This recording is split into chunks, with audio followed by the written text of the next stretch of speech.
There's something that may have been underemphasized about Cardano. Once you solve the blockchain trilemma and you have a cryptocurrency network that is truly decentralized, scalable, and secure, a lot of things happen.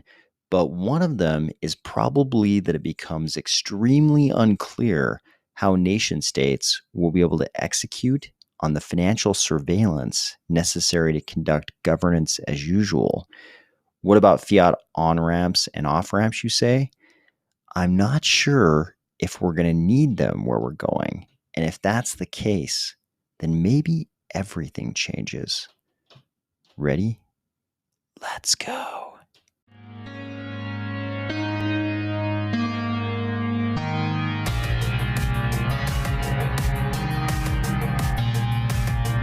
Today, we're going to discuss the FDIC's new announcement, new requirement on banks that are dealing in crypto, MinSwap and Coty working together, some new info from Pavia, more problems from our most problem-ridden competitor, and a MuesliSwap redesign.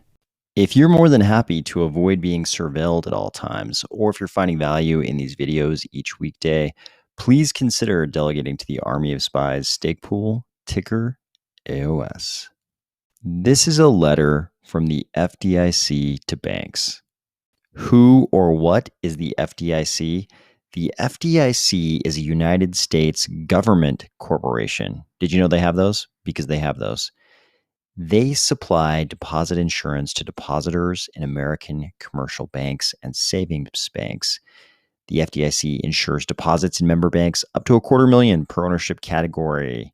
And since its start in 1933, no depositor has ever lost a penny of FDIC insured funds. Here's an important detail. The FDIC also examines and supervises financial institutions for safety and soundness.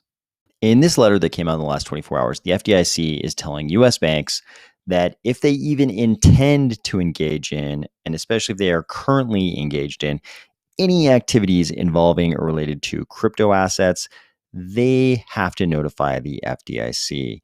You'll notice here, I really appreciate they didn't reference the most popular federal euphemism for crypto, which is distributed ledger technology, DLTs. For some reason, they love that one. I appreciate that the FDIC did not employ the DLT terminology. They did have this little parenthetical, also referred to as digital assets, in case anyone was confused as to whether or not a crypto asset might be the same as a digital asset.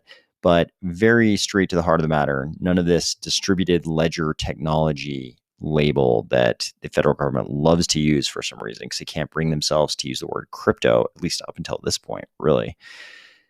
So this is interesting. So the FDIC, as we just covered, is tasked with ensuring deposits in American banks.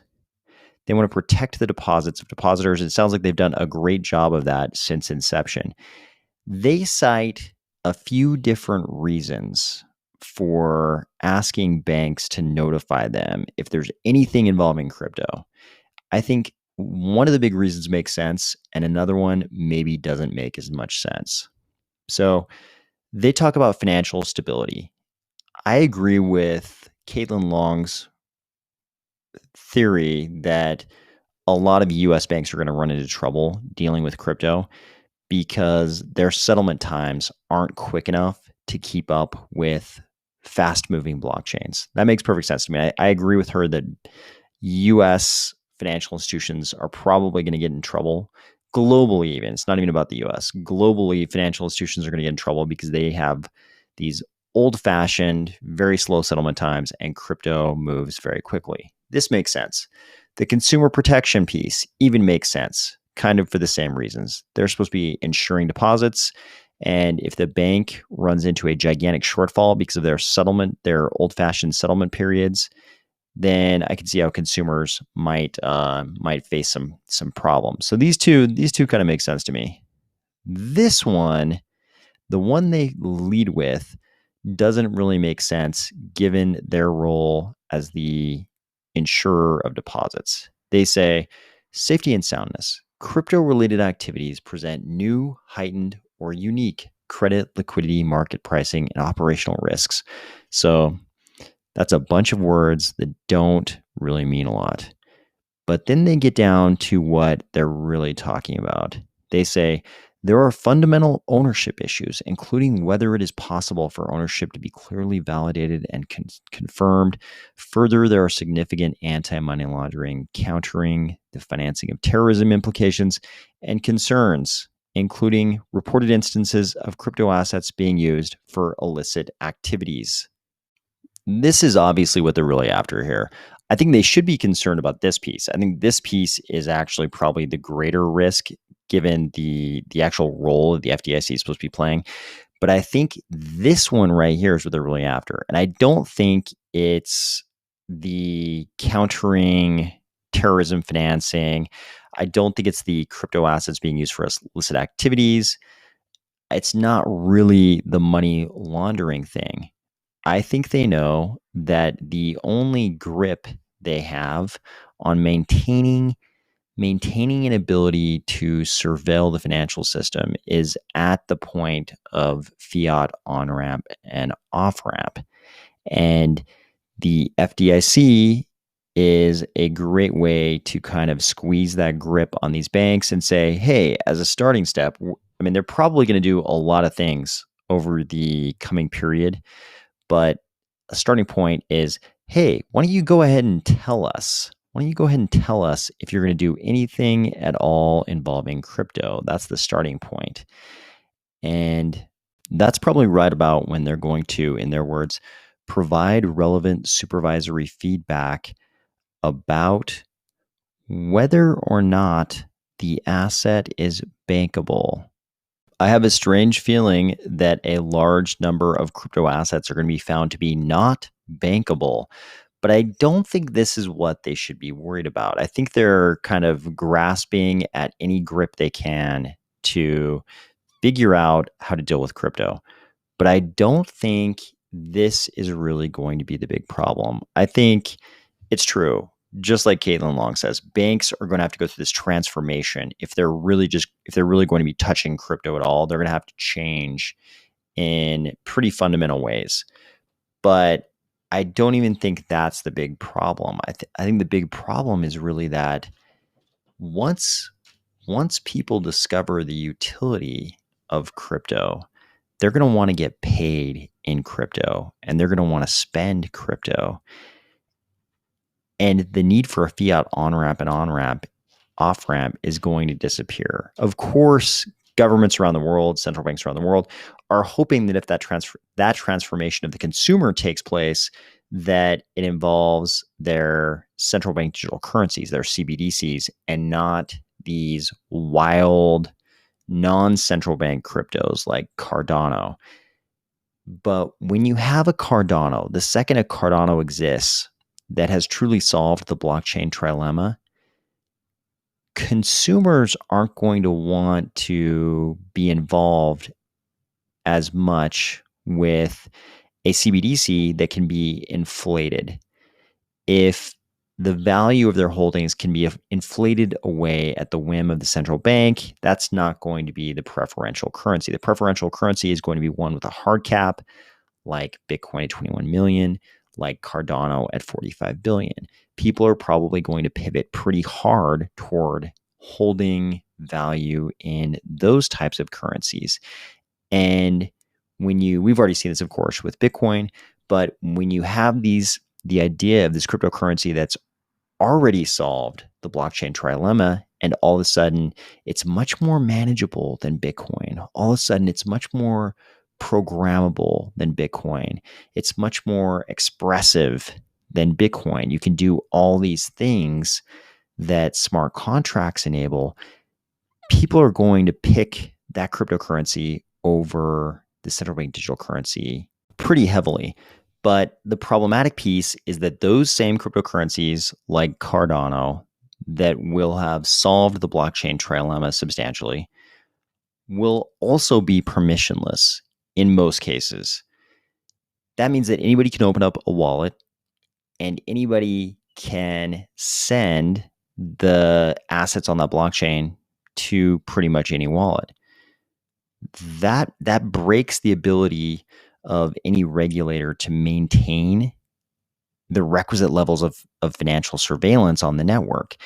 Even if they KYC someone when they get paid in the crypto, that person can permissionlessly open up another wallet and send the crypto to that other wallet, say it was a bona fide transaction, and pretend like that wallet is owned by somebody else. Sure, you could say, okay, but we're not going to let you spend from your wallet unless you KYC the person you're sending those assets to. But the network's permissionless. There's no way for any regulator to really stop me from sending my Cardano native assets to any other wallet on the network. If we say, well, they're gonna have to figure out some way to make sure that people get paid in a wallet that forces you to KYC any other wallet you're spending to. That's not a Cardano wallet. That's some other blockchain. That's the kind of stuff they're going to do with their CBDC currencies. On Cardano, that doesn't exist. It's permissionless. They're going to run into this problem. And the second they can't have that level of financial surveillance on the prevalent economic network, it's going to be really hard to do things like collect taxes. If they can't collect taxes, if it's easy for people to evade taxes, and sure, you could say people will be altruistic, they'll pay their taxes because they're going to want the government to function appropriately. If you think that, ask yourself, how many of our friends in the crypto space are paying taxes every time they flip an NFT? I do. Probably a lot of you do. You pay taxes on your crypto gains, but a huge percentage of people probably don't. Those same people, if something like Cardano were to become the prevalent economic system, those same people probably aren't going to pay taxes at the same rate that people are currently forced to pay taxes in well-run nation states today. If nation states can't collect taxes, they can't do the governance thing. So what have we got here? If any kind of permissionless blockchain, like Bitcoin, like Cardano, like Ethereum, if any of them become, or something like them becomes the prevalent economic system, then nation states can't do the requisite financial surveillance. If they can't do the requisite financial surveillance, they can't collect the taxes and they can't do the governance thing. If all of that's true, if that's what actually happens, then one of a couple things must be true. Either a permissionless blockchain cannot become the economic operating system, the prevalent economic system, or we have to rethink how governance works. Currently, governance, even in a well-functioning democracy, governance isn't totally at the consent of the governed. If you're born in a well-functioning modern nation state and you're living your economic life in that nation state, you're pretty much going to have to pay taxes to the government, whether you want to or not. If a permissionless crypto system becomes the prevalent economic system, that goes out the window, and all of a sudden we have to ask, okay, people are still going to want certain services. They're still going to want paved roads. They're still going to want fire departments, police departments. They're still going to want, certain things that governments currently provide. How are they going to get those services? And then we get into all kinds of different notions of governance. We get into these ideas of e-citizenship, where people can opt into a jurisdiction that's going to provide them those types of government services, and it may not be linked to their geographic location. But I think we might slowly be slipping into this type of era where all of those gears start turning. And if we're moving toward a permissionless blockchain type economic system, I don't know how we can avoid not having to completely rethink how governance works. Those are obviously all really huge philosophical questions about governance that are all oddly keyed off whether or not this financial surveillance thing can continue to exist. But shifting gears to more regular Cardano news, here we see that MinSwap and Coty are exploring ways to implement Djed on the MinSwap DEX. This is going to be a pretty big change. Once we actually have a functioning stablecoin on the Cardano inside the Cardano ecosystem, it's going to be a pretty big and positive shift for Cardano DeFi. And it looks like that is slowly happening in all the right ways. In the ongoing saga of our competitors continuing to do marketing for us, we saw Binance having trouble with Solana withdrawals. They say updates on Solana withdrawals. We would like to inform you that we are aware of the current issues regarding withdrawals on the Solana network. Binance is working with the project team to resolve these. They say Solana withdrawals may be paused from time to time, depending on the network situation. We apologize for any inconveniences caused. If you have any queries related to issues surrounding the Solana network, please contact customer support. This has been an ongoing thing with Solana. And every time it happens, of course, no matter what the issue actually is, people post all kinds of images of on-off switches. And it's always kind of hard to tell what's actually going on. But what's clear is that some of these projects that seem to have rushed to market, often they're very centralized, both in terms of block validation and in terms of ownership of the base layer assets. They seem to have these kinds of problems over and over and over again, which I think is going to inevitably slowly degrade consumer confidence in the validity of those networks. Whereas with Cardano, even though we took much longer to get to market, we don't have any of these problems. This next item is evidence of what I think will be a necessary and good trend for Cardano projects. I think a lot of the Cardano projects have either just finished up or are coming close to the end of what I would call a fundraising era. They sold NFTs related to, metaverse land parcels or PFPs that are going to have some kind of utility, or fungible tokens that are related to some kind of DeFi project. And this type of fundraising is a normal and healthy part of startup enterprises. This is something that startup enterprises have to do in order to build whatever they're going to build.